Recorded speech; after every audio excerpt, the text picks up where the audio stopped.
Pasuruan, Jawa Timur. Di balik rimbunnya pepohonan di jalan kecil berdebu, masih berdiri sebuah bangunan tua yang sudah nyaris terlupakan. Pabrik gula Sukorejo. Dahulu, ketika pabrik tersebut masih beroperasi, suara gemuruh mesin giling disertai teriakan buruh yang sedang bekerja menggema dari subuh hingga malam. Namun kini, hanya suara angin dan gelegak kenangan yang tersisa. Sejak pabrik itu ditutup puluhan tahun lalu, banyak cerita aneh beredar. Namun, ada satu kisah yang paling menyeramkan, yakni tentang giliran terakhir. 3 mahasiswa dari kota Surabaya, mereka adalah Rian, Lita, dan Dito, berencana membuat video dokumenter bertema tempat angker untuk diikutkan dalam lomba kampus mereka. Rian mengusulkan pabrik gula Sukorejo setelah membaca blog yang menyebutkan sebagai tempat terkutuk. Serius, Ri? Katanya di sana sering ada penampakan buruh tanpa kepala, ujar Lita, wajahnya menyeratkan kengerian. Justru itu nilai jualnya. Kita liput malam-malam, bikin footage horor, dijamin menang, sahut Rian penuh semangat. Mereka pun mengambil sebuah keputusan final, berangkat ke Pasuruan pada Jumat sore dan tiba menjelang waktu maghrib. Langit kelabu dan udara terasa pengap. Di bawah keremangan malam, pabrik tua itu tampak seperti monster raksasa, besar dan menjulang, tetapi terlihat tenang, seolah sedang tertidur. Mereka memasuki area parkir setelah membuka gembok pagar yang sudah berkarat. Melangkah memasuki bangunan pabrik secara perlahan dengan sikap waspada. Lantai pabrik dipenuhi serpihan kaca, sisa karung, dan roda giling yang tak pernah lagi berputar. Di salah satu sudut, Dito menemukan sebuah lubang berukuran tidak terlalu besar dan ditutup dengan papan kayu. Kayaknya ini akses ke ruang bawah, katanya. Tanpa pikir panjang, mereka menyalakan senter dan turun. Di bawah, mereka menemukan terowongan rahasia, gelap dan pengap. Di dindingnya, terlukis angka-angka dan simbol-simbol aneh yang tidak mereka mengerti. Lita berhenti. Kalian dengar suara itu?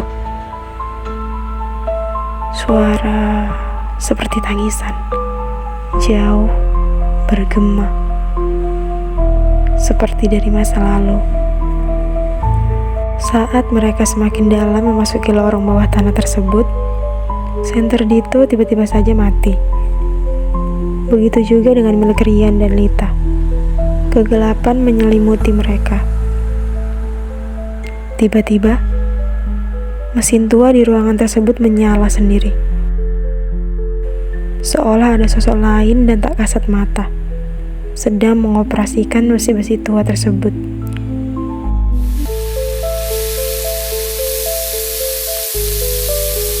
Siapa yang nyalain? Teriak Rian, panik.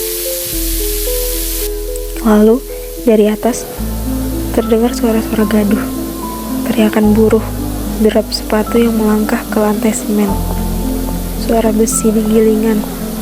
Semua beroperasi seperti puluhan tahun lalu. Pabrik itu hidup kembali. Mereka bergerak naik, tapi Dito terjatuh. Tanganku, ada yang narik. Rian menarik Dito dengan segenap kekuatan.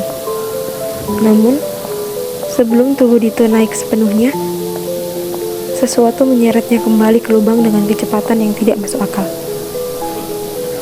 Suara jeritan Dito menggelegar, lalu hilang. Sunyi, cuma gema yang tersisa. Lita histeris, Rian panik. tetapi dia tetap berusaha bersikap tenang. "Kita harus keluar dari sini," teriak Lita. Namun, saat mereka hendak kabur, pintu utama pabrik tertutup sendiri, terkunci. Dari arah mesin giling tua, muncul sosok buruh berlumuran darah. Wajahnya hangus terbakar, bajunya robek. Di tangannya tergenggam sebuah sabit berukuran besar. "Mereka belum digiling," gumam sosok itu sambil berjalan pelan. "Maksudnya apa?" Lita gemetar. Rian teringat cerita yang dia baca di internet tentang pabrik tersebut. Buruh-buruh tersebut dulu pernah memberontak karena perlakuan kejam mandor Belanda. Mereka dihukum, digiling dengan cara digiling hidup-hidup. Namun, satu orang dari mereka lolos, lalu mengutuk pabrik tersebut. "Siapapun yang masuk ke sini harus menggantikan korban yang dulu tak lengkap," bisik sosok itu, dan jaraknya semakin dekat dengan Rian dan teman-temannya. Rian berteriak menyuruh Lita lari. Namun, sabit besar itu melayang ke tubuh Rian. Darah segar pun menyembur dari luka menganga di perut Rian. Lita berlari, tak peduli pada suara atau tangis. Ia mencoba naik ke atap pabrik dan dari sana melompat ke semak-semak di luar pagar. 1 minggu kemudian, polisi hanya menemukan mobil mereka terparkir di luar pabrik. Tidak ada tanda-tanda perlawanan. Tidak ada tubuh. Tidak ada jejak. Kecuali satu. Di dekat mesin giling, polisi menemukan sesuatu yang aneh. Karung-karung berisi gula merah segar, meski pabrik itu sudah lama tak beroperasi. Di atas karung-karung tersebut, ada sebuah papan kayu bertuliskan kalimat yang mampu membuat semua orang bergidik dalam kengerian. Giliran terakhir sudah dimulai. Siapa berikutnya? Rasa ingin tahu adalah anugerah. Tetapi tanpa kehati-hatian, ia bisa menjadi undangan menuju bahaya.